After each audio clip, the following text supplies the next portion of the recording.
Oh, what is the upskeet, everybody? Welcome back to another episode of the GXHockeyCast, run episode 127. Toronto Maple Leaf legend Daryl Sittler of my little hockey show, where once a week I go through all of the major news and what's happenings around the NHL, mainly focusing in on the Leafs and the Calgary Flames, but I'll be talking about all 32 teams on this podcast. And today, we're going to start out with the Boston Bruins, or should I be calling them the Boston Booins, am I right? Oh my goodness. They got absolutely spanked by Columbus last night. Columbus, not one of the stronger teams in the NHL right now. They got spanked 5-1 and were booed off of the ice by their own fans, which is, hey man, it happens. I mean, me as a Leaf fan, I've seen the Leafs get booed off of the ice numerous times. Remember the Eggo waffles and the jerseys on the ice, the bags over the heads? Are we getting there with the Boston Bruins? Well, let's discuss that. Let's take a closer look at the Boston Bruins and their season so far. Currently, they are 4th in the Atlantic, which is a little bit shocking, but they are. Currently 8-9-3 record. And looking at their stats, man, I am stunned that they are 4th. They're 31st in the league for goals scored per game, 2.40. They are 28th in goals against, 3.45. They are 32nd in power play, last place, 11.7%, and their penalty kill, 25th at 75.6. They are bottoms in the league in everything. They are the worst power play in the league. They are the second worst offense in the league, one of the worst goals against in the league, and so they got one of the worst defenses, offenses. What the fuck is going on? How are they still hanging on in the Atlantic Division right now? I really, really don't understand. So let's take a look. Goaltending. So we got the big man, Jeremy Swayman, coming in after his holding out just a little bit. He didn't miss any real games, but he definitely missed training camp, and that's kind of fucked him up a little bit. He's had a slow start, not the best record either. In 14 appearances, 5-7-2, a 3.47 goals against, and an 884 save percentage with one shutout. Holy crap. Bruins fans, are we nervous about this extension yet? I would be very nervous. Nervous, not panic just yet, because of the whole mist of training camp situation. Now, he has played 14 games. I would imagine you're getting pretty settled in by now, getting pretty warmed up there, Jeremy. Are you warmed up yet? Holy crap. So that's a big issue right there. And I imagine this is going to be a topic for Bruins fans for a very long time. The whole, why did we move off of Ullmark when we didn't really have to? And here we are. Now we are struggling goaltending-wise. We're just starting on an 8-year deal with Jeremy Swayman, and it's off to a dreadful start. Can he pull it back together? Absolutely. It's still early in the season. He might be shaking off the rust still. He might be trying to catch up with the NHL. But again, 14 games that's a lot of games now. We're almost at American Thanksgiving, which is pretty much the deadline time. Like, if you are in a bad position by American Thanksgiving, chances are you're not going to make the playoffs. And thankfully, the Bruins are still kind of hanging in there. But you got Jonas Korpisalo backing up Jeremy Swayman, not doing a whole lot better, but a little bit better.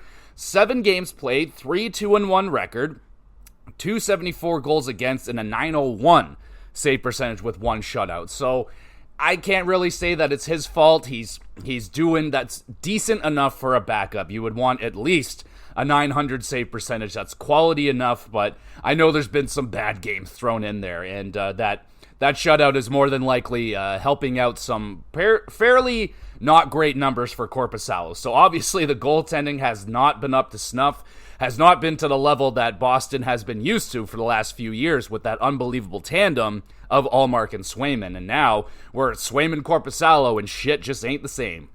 And then we got the offense. David Pastrnak is not David Pastrnak right now. 20 games played, 17 points, a -4, 18 penalty minutes seem a little bit high for him, and only the 8 goals, 9 assists. not very Pasternak-like. You would expect quite a few more goals out of him by this point and a lot more points.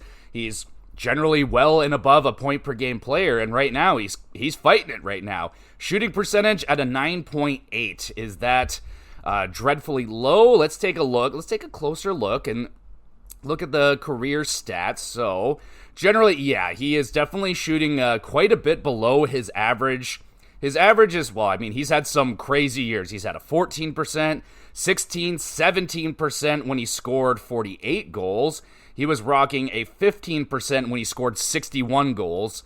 It kind of looks like David Pasternak is more in that 40 to 50-ish goal range. He did get the 60 goals, but outside of that, he's never hit 50 goals. He got 48, 40, 47, and it looks like he's looking at a lower 40-goal season here as of right now. Now, David Pasternak's very, very talented, could score 6 goals in 2 games if he wanted to, and he could get right back on track and get back into the race, but right now his shooting percentage is about 4% lower than his average, so, luck is probably not on his side right now, which is not good for David Pasternak or the Bruins, because they definitely need that guy scoring.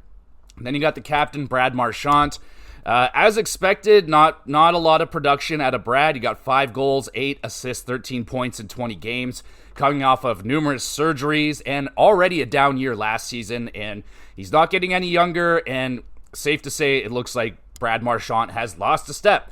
So that's not good. Elias Lindholm has not really made a big impact on his new team. 20 games played, 9 points, and only 2 goals in 20 games. That's just not good enough. Outside of that, man, holy crap, they really don't have any goal scoring whatsoever. Justin Brazeau is their next highest scorer with 8 points. You got Cole Koepke, he's got 8 points. I believe these are fourth liners now. Hampus Lindholm's got 7 points, and yeah, Charlie McAvoy, I talked about him last time. He's still struggling a little bit. He's got some more points now, but not enough for Charlie McAvoy's standards. 20 games played, still only at 7 points. Pavel Zacha's got 7 points, only 3 goals. Trent Frederick's only got 3 goals. Charlie Coyle has 5 points in 20 games, 4 goals, 1 assist, and a nasty -10. Trent Frederick is a -11. Morgan Geekie has 1 freaking goal. Matthew Poitras has 1 goal in 14 games. I think it's pretty easy to see what the problem here is. Absolutely 0 goal scoring. They got no offense. They got no depth in terms of offense. And yeah, man, I'm not seeing a lot of high-end talent on this team anymore. Outside of David Pasternak, what do they got here? I mean, I don't really see a lot of guys that are offensive threats. That's a problem. That's very not good. And some of those minuses are pretty bad as well. So, yeah, it's that's going to be your issue right there. There is the goal scoring has dried up for the Boston Bruins. Guys that looked like they were doing pretty good, like Poitras, he looked really quite good at the beginning of last year. He definitely dropped off and doesn't look like he's off to a good start this year. Charlie Coyle and Pavel Zacha, I felt like they stepped up quite well to the plate last year, stepping up for Krejci and Bergeron's retirement. But this year, they're just absolutely nothing going on. It's just I imagine it's probably pretty easy for teams to just focus in on Pasternak and whatever he's doing, because that's clearly their offensive guy. Outside of that, I'm not seeing anything that's very threatening to me. So yeah, that's really bad, man. That's not good. And the Bruins have been on a little bit of a losing streak right here. They've lost 4 of their last 5 games, and they're that 5-1 loss to Columbus really sticks out. That's not a team you want to be getting dominated by. But when you look at the team comparisons, I mean, they're not far off from the roster of the Columbus Blue Jackets. Like, they don't really have a whole lot of offensive threats. Their defense is pretty lacking. They got a great goaltender back there in Jeremy Swayman, name-wise, but right now he is struggling. And if they don't have the great goaltending, the Boston Bruins are going to struggle because they can't score their way out of problems. And right now they can't keep the puck out of the net, and yeah, that's why they're in the position that they're in. Honestly, it should be a lot worse, and it looks like it's getting a lot worse. We're seeing less and less wins, and we're starting to see more and more losses stacking up in a row. This is their second 3+ game. Oh, nope. Fourth. Oh, man. They've gone on a few losing streaks. They kicked off the season on a losing streak. They had a losing streak in later October. They lost 3 in a row to Utah. Nashville. They got shut out by Nashville, and they lost to Dallas. Then they lost 2 in a row to Philadelphia, Carolina. They got shut out by Philadelphia. They've been getting shut out quite a bit, but they have been shutting out teams. They had 2 shutouts in a row. Then the Leafs shut them out. Oh, yeah. So, yeah, not good for the Bruins right now. And I have learned my lesson where I think the Bruins are out, and they go on to have the greatest regular season of all time. But this definitely feels different. This feels a lot different. This feels like something... quite possibly a trade is going to have to be made. They're going to have to try and bring in someone, but what do you do? I mean, the loss of Jake DeBrusk appears to be more damaging than I think they thought. Like, they could definitely use a Jake DeBrusk on this team right now, and if they could clone David Pastrnak, I think they would do that a bunch of times because they could use that as well.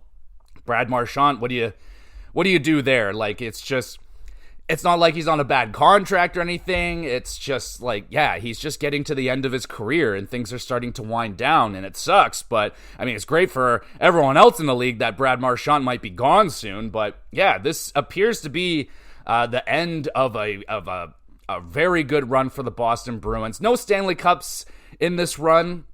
From the last time they missed I can't remember the last time they missed the playoffs. I feel like the last time they missed the playoffs was the year they missed on all those draft picks that they had, where they had 3 picks in a row and they missed on all of them, aside from Jake DeBrusk. But when you look at the players that were right after him, like Kyle Connor, I think Travis Konechny was there. There was Matthew Barzal was there.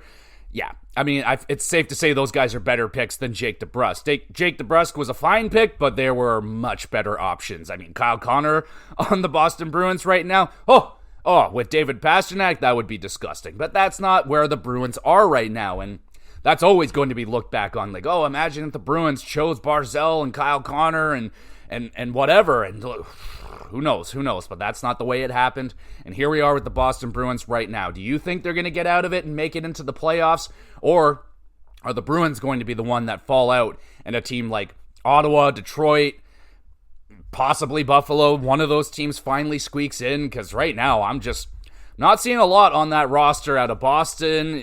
There's a buddy at work who's a Boston fan, and yeah, he's obviously quite down on them right now. And yeah, it's just, eventually teams got to pay the piper after all those runs in the playoffs. And I don't know, man, they haven't really had a lot of player development. Like, they have a few people. I don't remember their names, but they'll be coming up, I imagine, at some point. We'll see how it goes for the Bruins this year. If they bottom out this season, they're going to get Hagens, and they'll be just freaking fine, because that's what would happen with the Boston Bruins. But right now, looking really rough. Doesn't look like the Bruins are in any way, shape, or form going to be making it into the playoffs if they continue to have the worst offense, defense, and specialty teams in the NHL. Like, being bottom 25 or worse in all the major categories, that is not a thing for success. So we'll keep an eye on the Boston Bruins. I will admit that I am heavily enjoying this. Loved hearing the fact that they got fucking destroyed last night by Columbus and booed off the ice. Makes me a little happy.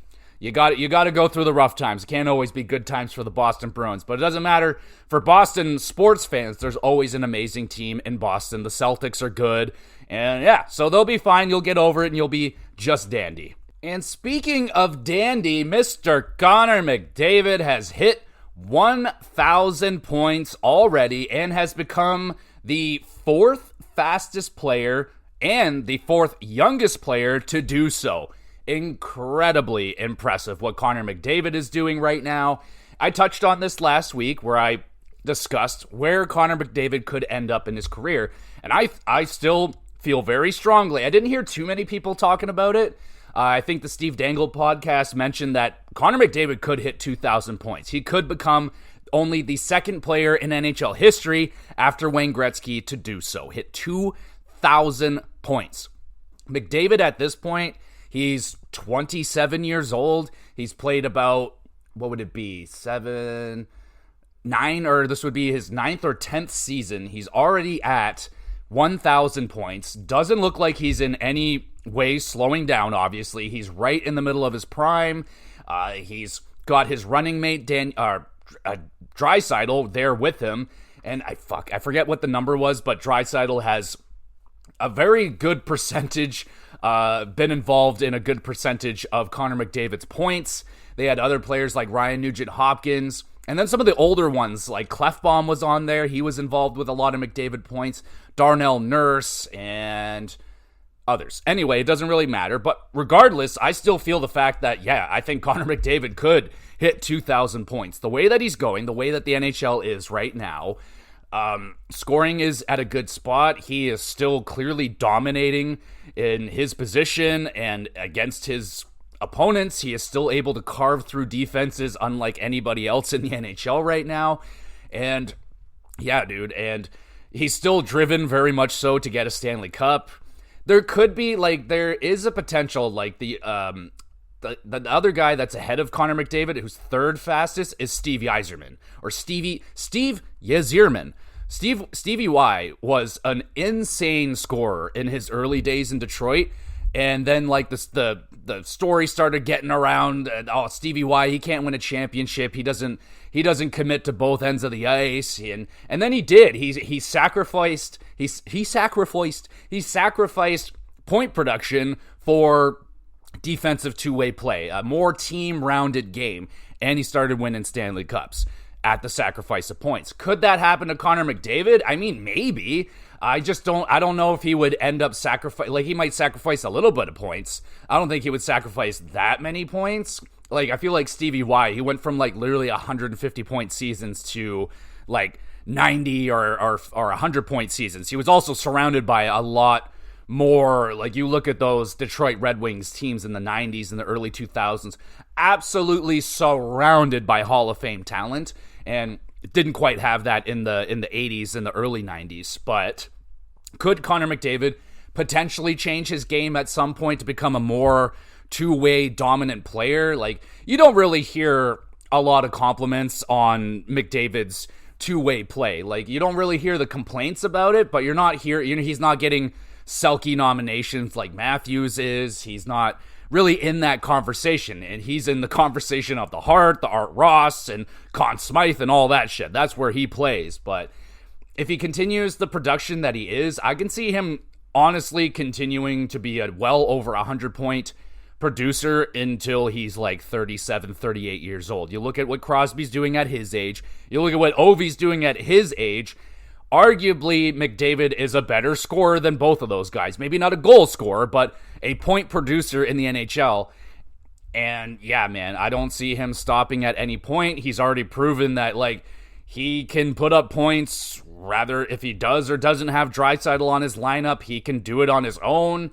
I think Connor McDavid will become the second player to hit 2,000 points. I can see him playing very late into his career. I could see him hitting the 40-year-old age and still playing NHL games. He's a hockey guy. He loves hockey. His whole life is revolved around hockey. From the earliest of ages, his father owned a AHL hockey team. I could see McDavid playing very late into his career, and then, who knows, move into some sort of management, maybe a GM coaching, who knows. But yeah, man, I'm the way that he's going right now, I don't see him stopping. He's got tons of road left. I think now the conversation will be Stanley Cup. This guy has to get a Stanley Cup for the sake of his career, for the sake of the NHL. You don't want to see a player of this talent, this caliber, not have a Stanley Cup win. That would just not be right. Pretty much all the Mount Rushmore players have their Stanley Cups. Ovi got his, Crosby got his, Mario has a bunch, Jagr got his, Gretzky's got a bunch, Messier, all them, Yzerman, all the greats get their cups. I don't want him to be in that Joe Thornton conversation where he's one of the greatest players to never win a championship. I don't want him to be there. I think he can do it. I know Edmonton's struggling really badly right now, or they're fighting, really bad. I mean, compared to last season, they're in a boat that's not really awesome right now. And obviously the Darnell Nurse situation, very, very ugly. Nasty head hit from Ryan Reeves, who is suspended. I would say rightfully so for 5 games. I'm not mad about it as a Leaf fan. I think justified. Ryan Reaves has a history. He's had a suspension history, and he's done this before, and it was just a bad hit, man. It was a bad hit. It was unfortunate. I don't think he meant to do it intentionally. He apologized to Darnell Nurse after the game. Darnell Nurse will be out 5 to 10 days, they said, and yeah, it's going to hurt. Like, you're really going to see what Darnell Nurse means to the Edmonton Oilers on that blue line, and he's more important to that blue line than ever right now with the loss of Broberg. So yeah, it's going to be a struggle, and it has been a struggle already. They got shut out by the Montreal Canadiens the other night, and we talked about the Canadiens and their struggles last episode, and that's bad, man. You do not want to be getting shut out by the Montreal Canadiens, and apparently they just got dominated in that game, so not good. Oh my goodness, not good. Not good whatsoever. So, and they're on a 2-game losing streak right now. They have a game tonight against the Ottawa Senators, and then the Minnesota Wild, and then the Rangers. So more than likely we'll not be having Darnell Nurse in those games right there, and those are not easy opponents. I mean, the Wild are humming right now, and we know the Rangers are the Rangers. They've been really good for a while now, so it's going to be a tough few games here for the Edmonton Oilers, and they're still not in a great position. Like, I saw this chart the other day. I forget what website it was. It might have been Money Puck or something, but they were showing the charts on percentages for teams making the playoffs, and they had Edmonton way up there, like 80+%, and they had the Toronto Maple Leafs on the line at 51%. I was like, what the fuck? Like, how do you have the Leafs so on the line when Edmonton, like, the Leafs are in a playoff spot, they're doing pretty okay, and then Edmonton, they're struggling, and whatever. So yeah, that's, I don't gamble, so I don't listen to any of that shit, but Edmonton right now, 9-8-2, 5th place in the Pacific, so I don't even think they're in a playoff spot at this time. Their offense is not doing very good. They're 24th. Their goals against is still not great at 18th, over 3 goals per game.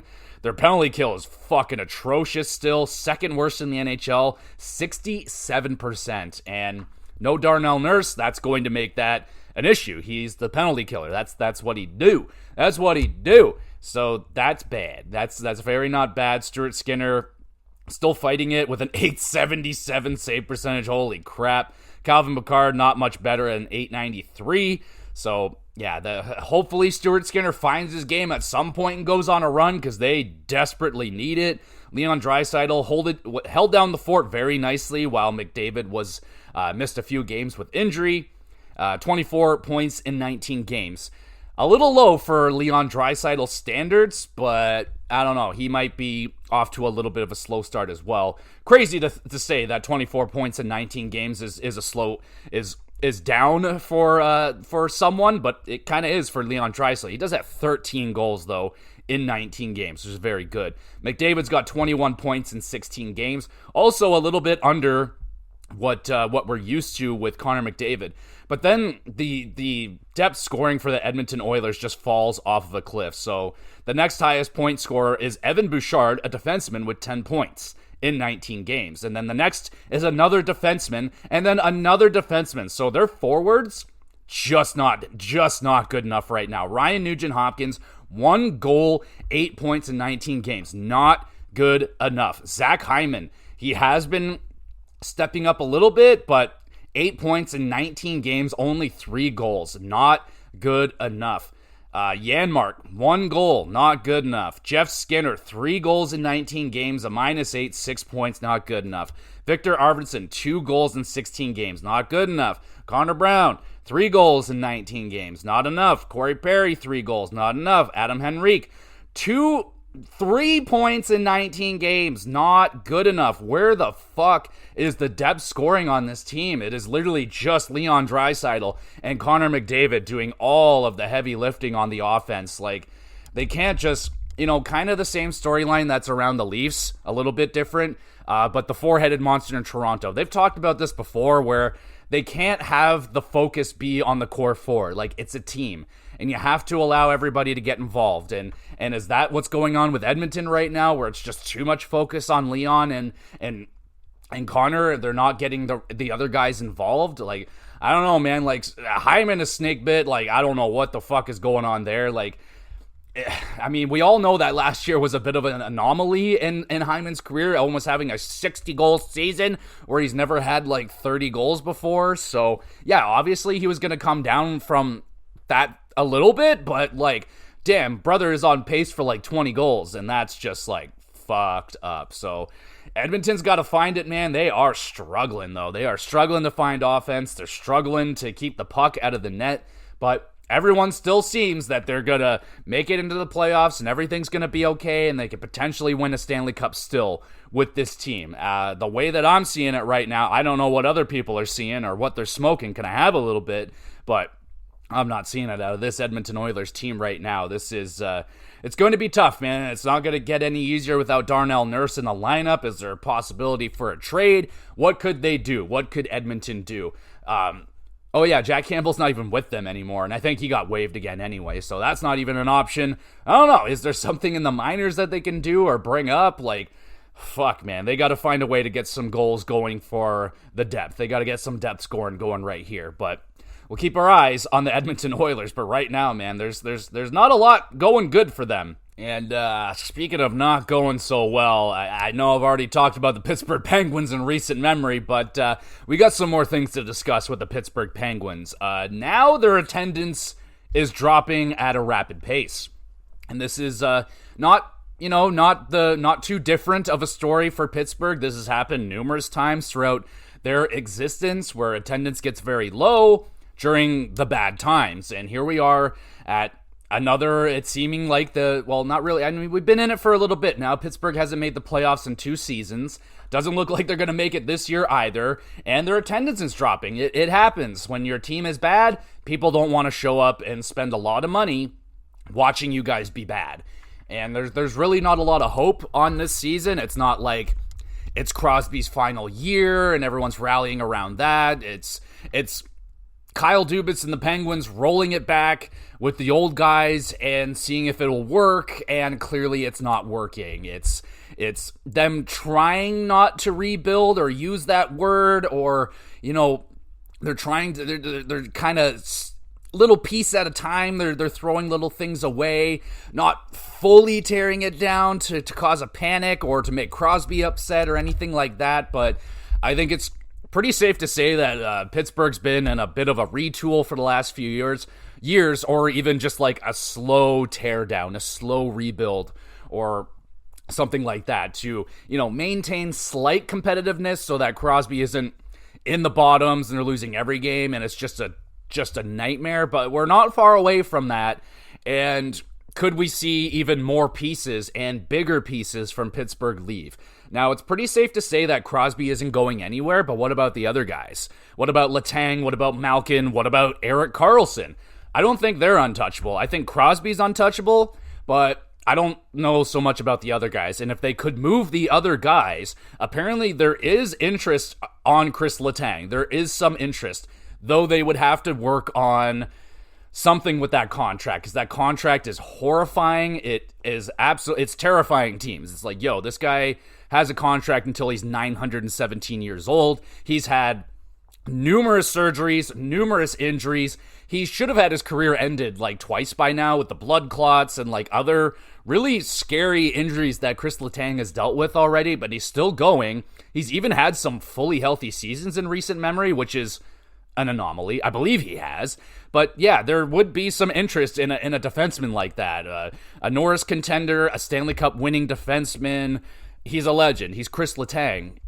But yeah, the contract is going to be a problem, as it will be with all those players. Like Malkin, where could he go? Yes, there's a lot of teams looking for center help right now. I mean, Montreal would love it. Calgary would love it. Fucking Colorado would love it. Would you imagine Colorado getting Evgeny Malkin? Like, yeah, you don't get Crosby, but here's a Malkin. What's wrong with that? That would be so sick. And I feel like Malkin, he's already, not said that he wanted to go, but there's already been like quite a few times where people are like, oh, Malkin's gone. There's been tons of times I've heard him like, oh, he's going to Montreal.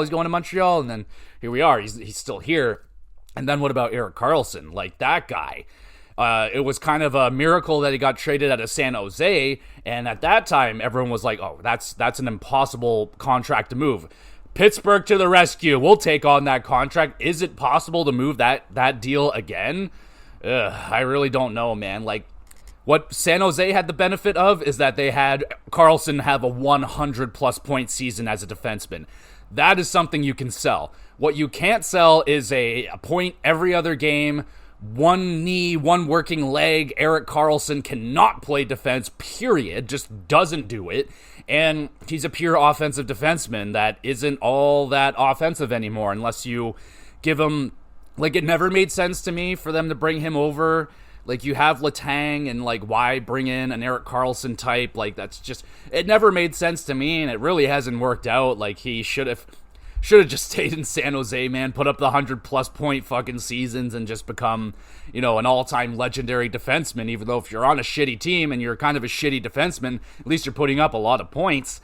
I don't know if they could trade that deal. I don't hear anything positive around Erik Karlsson. I don't hear teams interested on him. So not the way that the teams are on Chris Letang. Like, if Pittsburgh retains and, you know, Letang, you know, retires at a reasonable time frame and doesn't actually play till he's 49 years old or whatever, then yeah, maybe they could move those deals. I don't know, man. For the sake of Pittsburgh, they should try. Like, I know it sucks, but it's over. It's over. 2016, 2017 was a long time ago. They haven't even had a successful playoff run since then. They've never made it out of the first round. Tristan Jarry, not a good enough goaltender. Their goaltending stinks. Like, Nedeljkovic isn't up to par anymore. Blomqvist is a rookie that they're going to traumatize if they continue to play him the way that they're playing him, and he's just out there getting shelled and just dusted by a terrible team in front of him. So you might as well try to save him and just let Tristan Jarry and Nedeljkovic play it out. Let your team bottom out and try your best to get a top 5 pick this year. That's where I'm seeing Pittsburgh going. Like, there's really not a lot of redeeming qualities to this team right now. They're just not playing good enough. Crosby and Malkin, they just can't put that much on their plate at this point in their careers. They can't drag a team into a playoff by themselves anymore. It's just too much to ask for at this point in their careers when they're 37, 38 years old. Yes, they're still great players, but that's just too much. That's absolutely too much, and injuries are starting to pile up. I think Brian Rust is out again. It's just not going to happen, man. So where do we go with Pittsburgh? But we've also talked about the whole tear it down to the core and all that stuff. It's not really 100% success rate. Like, that success rate is going drastically down. And do you want to commit to a full entire tear-down rebuild that can take anywhere from 10 to 15 years, according to the Buffalo Sabres, and it could fail? You may not get generational talent. You have to also get lucky with the drafts. You got to be bad at the right time and at the right drafts. If you get the first overall pick and there's not a generational talent there, then fuck, you're just like, all right, well, we got a Taylor Hall. He's great, but he's not a McDavid. He's not a Matthews. Oh, we got Nugent Hopkins. He's great, but he's not McDavid. He's not Matthews. Nail Yakupov. Well, we'll just skip that one. But like, you can have multiple first overall picks, but if they're not the fucking player that you need, like, you need a generational talent or two sometimes. Like Pittsburgh, they had Malkin and Crosby. Chicago had Kane and Taves and Seabrook and Keith. Who else is over there? Who else had a whole... Tampa Bay, you got Steven Stamkos, Victor Hedman, Vasilevsky. Like, you gotta nail your drafts, and you gotta get lucky. Like, luck plays a big role in the NHL. You gotta have some luck. You gotta get lucky in the drafts. You gotta hit sometimes in the second round. Find yourself a Kucherov. I don't know, man. Like, it's never a guarantee that if Pittsburgh starts their rebuild, are they going to fall into another Crosby? Are they going to fall into a Mario Lemieux? And if things get really bad this time, will they survive another potential move? Like, if they didn't draft Crosby back then, would Pittsburgh still be here? I really don't know, because they were in very, very bad situation before they got Sidney Crosby. Like, Mario Lemieux had to come back. He had to buy a portion of the team, which thankfully that became a great thing for Mario, and he's got a lot of money now because of it, but they could start going really down and down fast, and it looks like we're seeing that now. The attendance is dropping, and it's not going to get better, man. Like, next year, I don't think the Penguins are going to be better. Crosby another year older, Malkin another year older, and the team is just older, and just it nah. So yeah, I guess kind of just do what Dubas is doing, like deny the rebuild, but just kind of continue to rebuild the team and trade away pieces. Like, is Brian Rust next? Like, what other pieces do they have that they can trade away? They got Raquel. They could start trading away some more of their wingers, but that's not going to make Crosby happy. I don't know. Doesn't really. I mean, what can you do? You've done. I don't know if you should just be like, if you should have the future of your team being compromised because you're trying to make Sidney Crosby happy. Like I know he doesn't want to see it. He doesn't want to admit it. He still believes that this team has what it takes to win a Stanley Cup. That's really cute. That's very nice.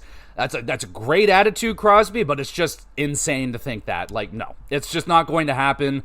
And the future is looking very, very bleak for the Pittsburgh Penguins. And speaking of bleak, let's just get a whole bunch of these injuries out of the way. There's lots of injuries around the league. Let's start with Carolina and Freddie Anderson.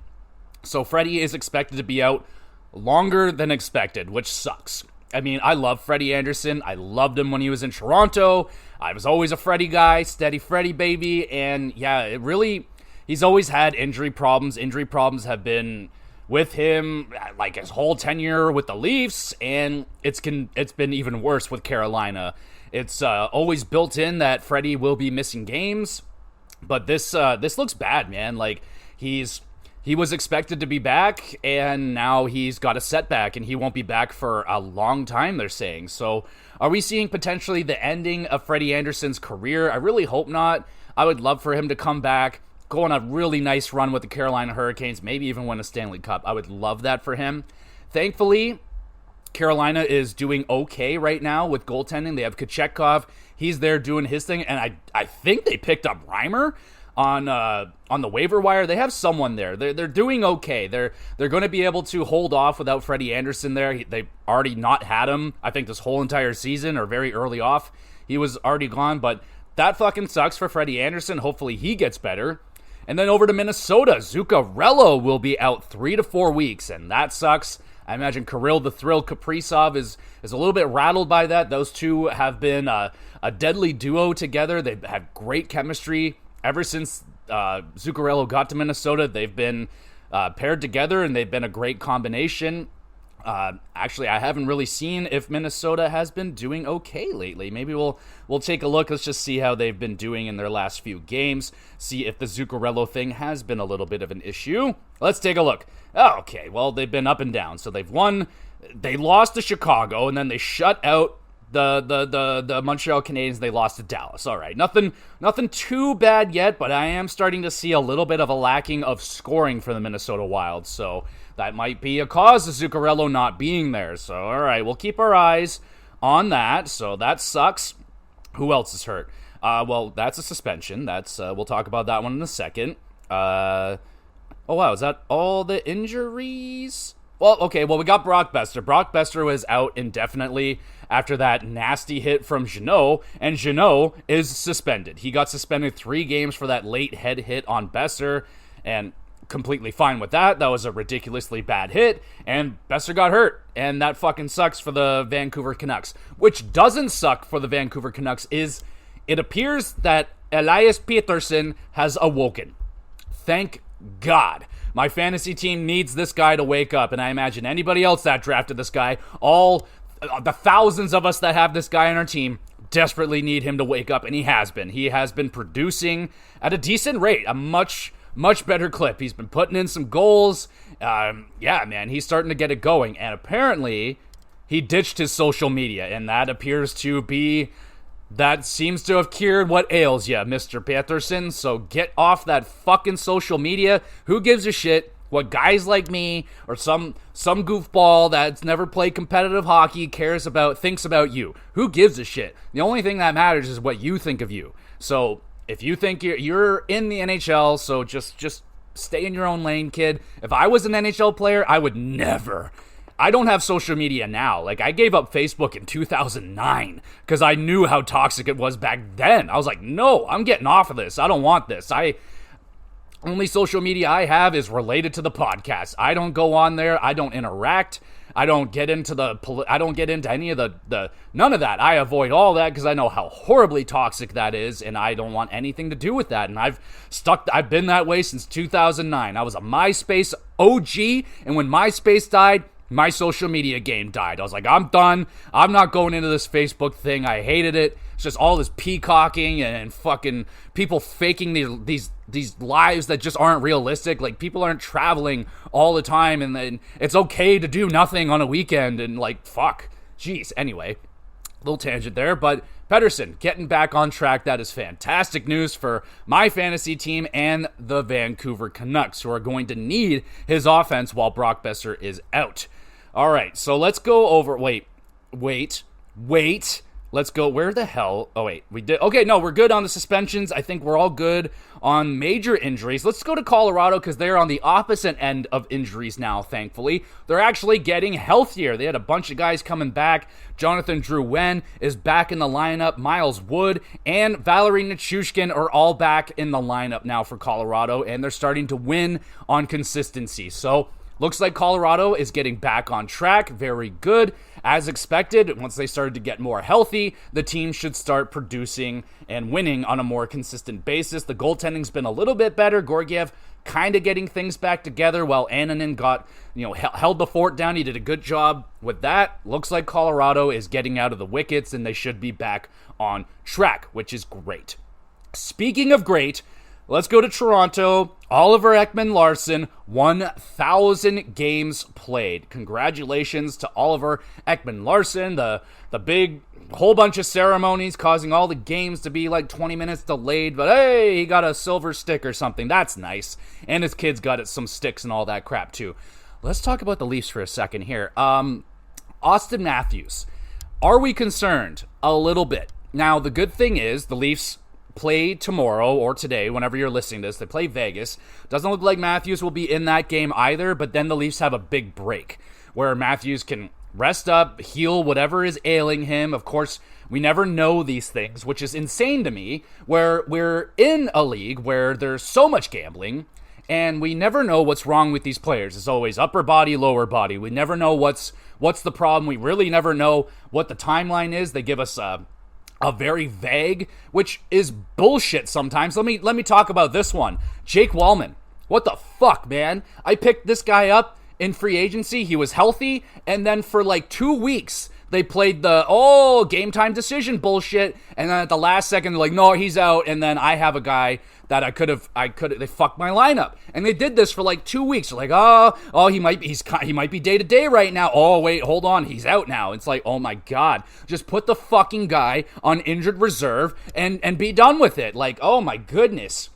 And you never know what's wrong with the guys. Like, it's shocking to me. Like, when you have, like, you're supposed to, like, every league discloses what injury is happening. And NHL is just like, I don't know. He might have a sneeze, but he may need surgery for it. So, like, I don't know. Maybe he's out 2 days, could be out for 2 months. He may never play again, actually. So, I don't know. They should probably just use indefinitely for everything. He's out indefinitely, and then he's back when he's fucking back. Like, I don't know. So, Matthews, what was originally thought to be a day-to-day thing turned into an injured reserve thing, turned into a possible surgery situation, which is now, no, we're not doing surgery. It's like, what the fuck is going on? Did he have an injury and then fall down the stairs later and made it worse? Like, what is going on? So that's concerning. Matthews has always had injury problems since fucking day one in Toronto. Always been a thing, and I still believe that will be the deciding factor in Matthews not catching Ovechkin for the greatest goal scorer. I think injuries is the huge outlier. Ovi doesn't miss games, even though he's injured right now as I speak. Don't worry about that. He's 39. He can miss a couple games. But prior to that, he never missed any games. Matthews has already missed like 8 times more games than Ovi has in his whole entire career. There's no way you're going to catch him in goals, missing that many games. And right now they're being very cautious about it. They're letting him take his time, which is fine. Like, I'm fine with that. I'm totally fine having 17 fucking centers on injured reserve right now on my team. And yeah, I'm doing just great. I would love to have one of them come back and actually know when they're going to come back so I can freaking do things. But they're being so vague and never saying anything. So that's key. That's cool. Oh, it's also cool that Fraser Mitten is getting a call-up. So we'll be seeing Fraser Mitten in NHL action on Wednesday. That's pretty cool. I'll be excited to see him play. I actually get to watch that game, which is nice. So very cool.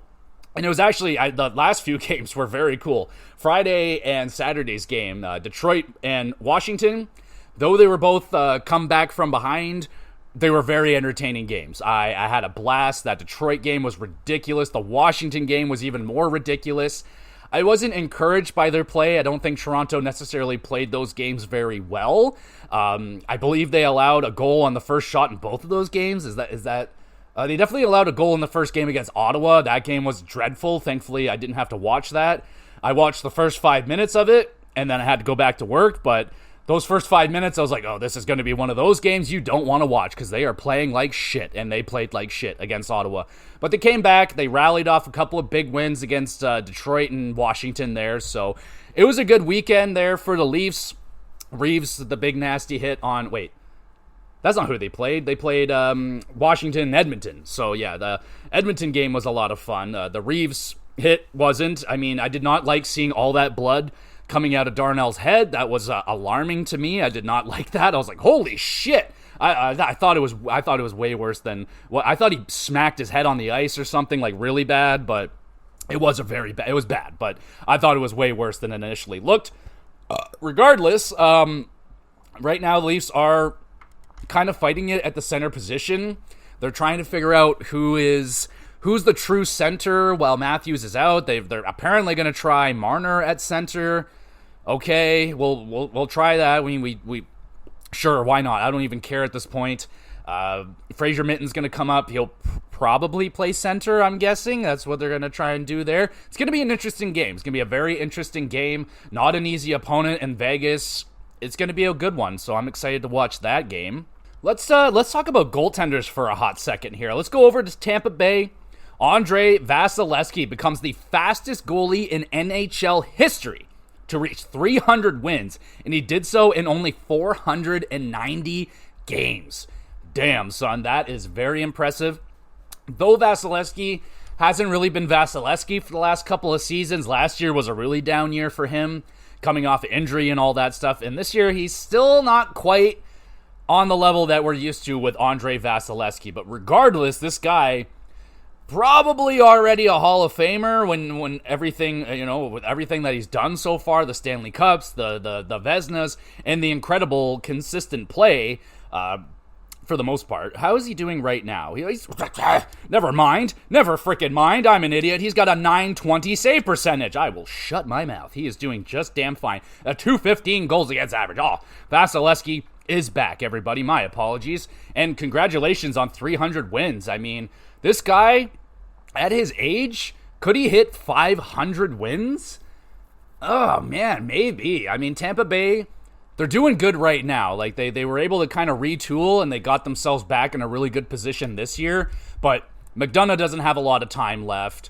Hedman has quite a few, and Kucherov's still there. Gensel, you know what? Maybe Tampa Bay will be good for a few more years here. And Vasilevskiy, if he can keep plotting along and put up more and more 30-win seasons, I mean, yeah, I could see Vasilevskiy possibly hitting the 500-win mark. He's had a great team in front of him his whole career, and possibly it doesn't look like Tampa Bay's slowing down just yet. So yeah, Vasilevskiy, congratulations on 300 wins.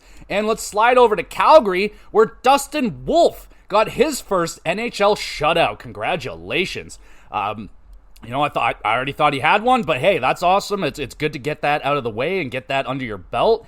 And Wolf has been playing good, man, lately. It looks like he is beginning to snag that starting role and just convincing people more and more that this guy is legit. He did fall down in his draft. He was a highly touted prospect, but he's only 5'11", which is not 6 foot. A whole inch difference is enough to drop you majorly in a draft and fall all the way to Calgary, where they happily took him. They're totally fine with taking small guys. They've done it numerous times before, and it's worked out quite a lot for them. So hey, it looks like we got another small guy working out for Calgary, so that is awesome. But now we have news that is not awesome. This just coming out from Vancouver. JT Miller will be taking a leave of absence from the Vancouver Canucks indefinitely. And at this time, there is no other information what's going on with JT Miller. All we know is that it seems like it's something very serious. Hopefully everything is okay and he can get back to his team as soon as possible. But yeah, it doesn't seem like it's anything good.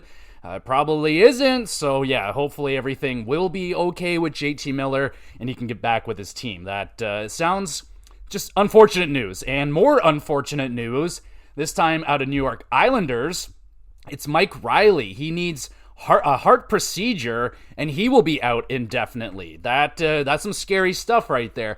Thankfully, it got caught. Apparently, it was an undiagnosed heart condition that did get caught this time around, and they're going to go ahead and get that fixed up. So, good and bad news there. Thankfully, it got caught before anything could get worse or something serious happens. But yeah, that's another defenseman down for the New York Islanders. That is very unfortunate.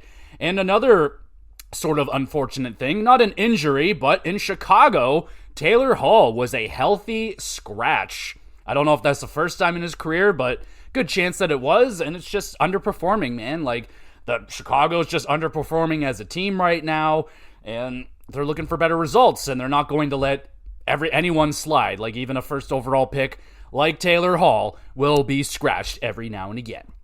So just a little bit of a wake-up call for him. And then Connor Bedard is also going to be playing on the wing for his next game. He is a center. He was drafted as a center. He's been playing as a center.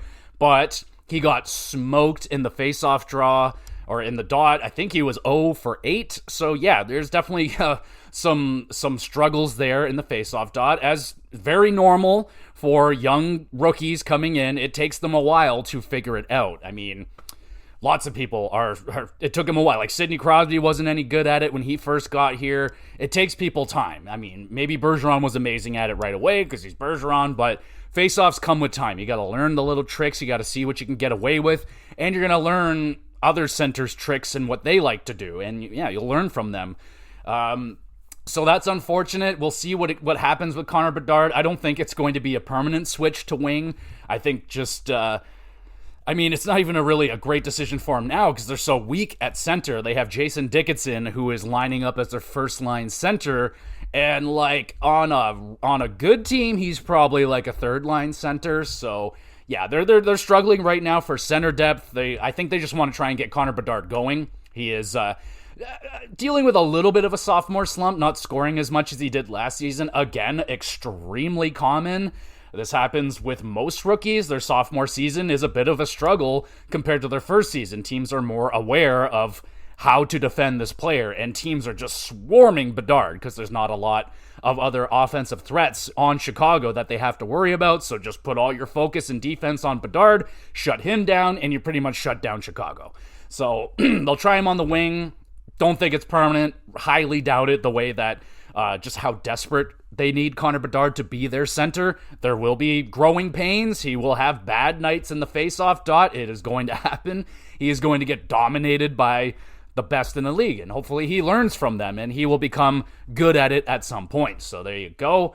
And I suppose we'll talk a little bit now about the little GM meetings. So this particular set of meetings I don't really care much about because it's kind of a pre-meeting for the real meetings that take place like during the playoffs or something in Florida. This one's just kind of like, floating some ideas that they want to talk about. Obviously, video review was a big talking point in this meeting. They want to try and figure out how to get those done faster and more efficiently and get the right call, because there have been some goaltender interference calls that have just been completely blown. They got it completely wrong.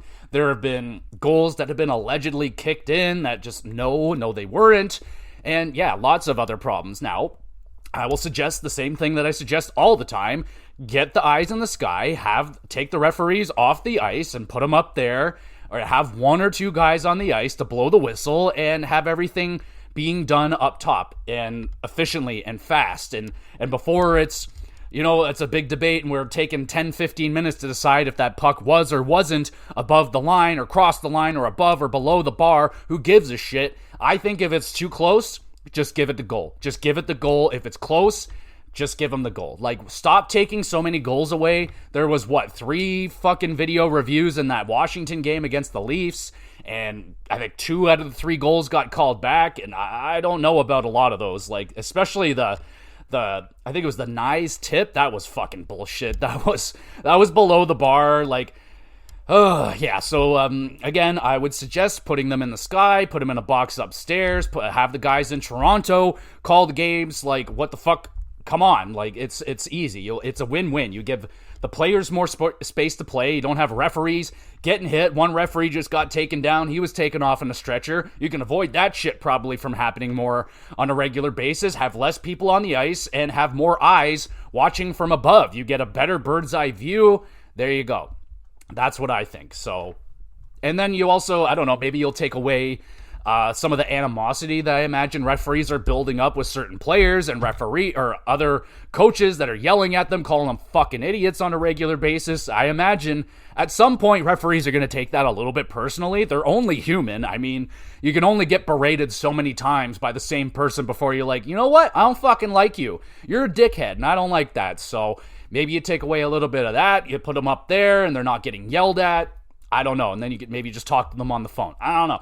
But there's definitely better ways than they're doing it now. Right now, again, it's extremely frustrating because it's so hard when you, like, this is why I watch hockey alone, because I don't want to waste my fucking time trying to explain to somebody how this game works. Because honestly, I don't know. I don't know what is or isn't goalie interference. We have this conversation at least every 3 weeks where I am completely baffled by the rules and everything. Same thing goes with suspensions and just a whole bunch of this stuff. It's just, they just play things by ear, and that's not how you run a professional league. You have to have consistency. You have to allow your fans to know what is going to happen. It shouldn't just be up in the air all the time. Like, I have no idea, man. I don't know if that's goaltender interference or not.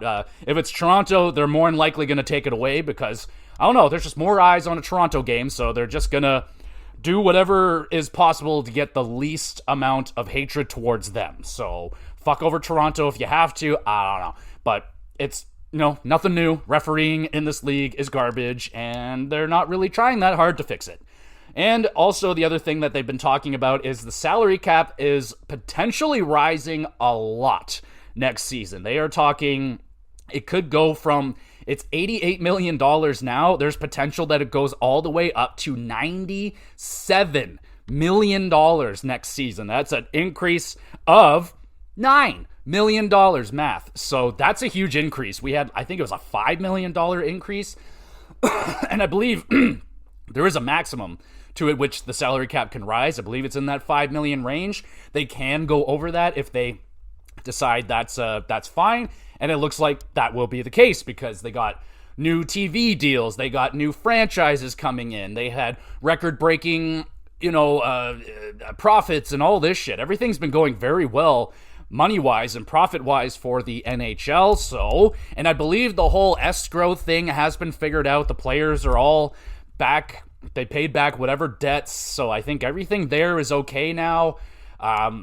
So yeah, it seems fair that the salary caps should explode. And that is going to cause problems for a lot of players and a lot of people. Like Marner, for example, his deal is coming up this year, and if he knows that the salary cap is going to go up $9 million, he's going to want a $9 million upgrade because he's Mitch Marner, and he believes that he's worth every dollar that we have. So, yeah, that's great. So that's going to be awesome. Just another reason for the Leafs to overpay everybody on their teams. Like, oh, more money's coming, and then it'll probably be a rumor, and then it'll probably only go up like $4.5 million, and the Leafs are going to give Marner a massive extension and raise that he doesn't deserve. But hey, it's fine. It's okay. And Shesterkin as well, like he may look even smarter now that he just denied that $11 million deal from the Rangers. Maybe he can get 14 now if the cap is going up that much. And it looks like they're going to be more focused on percentage of salary cap instead of a straight number, where you don't think of Crosby where he's like, all right, I want to be paid 10% of the salary cap or 12% or whatever that is. And whatever number that may be, that's your number, and they want percentage of the cap. It's, I don't know, they get a little bit more, and yeah, I don't know. That's apparently the way that they're going with it, but yeah, we could get a massive rise in the salary cap, which would be pretty killer. Oh my goodness, we have breaking news out of Boston. Jim Montgomery has been fired as the head coach of the Boston Bruins. Oh, baby. Well, this is appropriate. I mean, pretty much everything that I discussed about the Bruins on this episode is pretty much the reason why Monty is getting fired right now. I think he's still a good coach. He'll land on his feet somewhere else. From what I read, allegedly, it's basically he's relying too heavily on the stars of the team. He's asking too much of Pastrnak, asking too much of McAvoy and Jeremy Swayman, but again, like, we looked through the roster, can you blame the guy? Like, there's really not a lot on the Boston Bruins roster right now that's all that threatening. So we'll see what happens.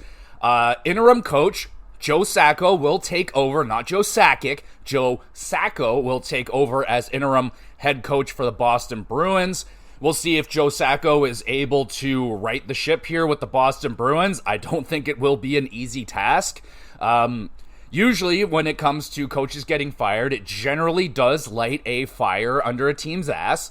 Sometimes it lasts longer than others. Could this be the fire that lights the Bruins back into a playoff spot, or is just another part of the puzzle that just sends the Bruins down into the depths of the NHL, and possibly a retool rebuild incoming for the Boston Bruins? And is there a possibility of Pastrnak getting traded? And what about McAvoy? And I don't think Jeremy Swayman's going anywhere.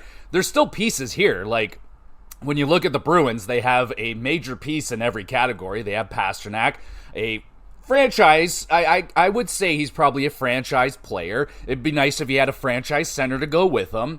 You got a really good defenseman, top two defenseman, Charlie McAvoy, and you have an alleged elite goaltender in Jeremy Swayman. So, you know, you have the building blocks. It's going to be a process here for the next little while and see which direction the Bruins want to go. Are they going to go retool, rebuild, or just continue to plow through and go with what they have? But obviously right now, being bottom 25 in every major category, goals and defense are just not going. Goaltending's been weak. They needed a change, and one of the easier changes to make is your coach. So sadly, Monty is gone. I only imagine, like I said, I can only imagine he's going to land on his feet somewhere else. He's been a good coach, and yeah, he will be fine. We'll see him somewhere else. Maybe he ends up in... Did someone else just fire the coach? It doesn't matter. Anyway, that is interesting. I talked to the Bruins fan at work, and yeah, he's pretty, standard with it. He's like, yeah, they fucking suck, and yeah, it makes sense that they fired the coach. So let me know what y'all think about that, and I believe that is everything I want to talk about today. Yeah, so thank you everybody so much for listening. You the best. You want to be even more of the best, though, make sure you're reviewing and liking the podcast. Share it around with a couple of thousand of your friends or enemies. Doesn't really matter. And you can follow along on the Twitter. There's all the links are in the description. You can check out Twitter, follow along, and I'll try my best to let you know what's going on with the podcast, and I'll let you know what's going on right now. So this week, we got the AEW Full Gear pay-per-view. I'll be doing a separate pay-per-view review for that pay-per-view, and there will be a wrestling recap to go along with that. And this week on the GamerCast, I am doing a retrospective on the Portal franchise. Going to be talking about Portal 1 and Portal 2. Did a replay of those for nostalgic November, because all I'm doing is replaying games that I've played before and just reminiscing about how awesome those games are. So Portal franchise will be discussed this week, and it seems like I won't be able to get Mass Effect the next week, so I got a Pokemon game we'll be doing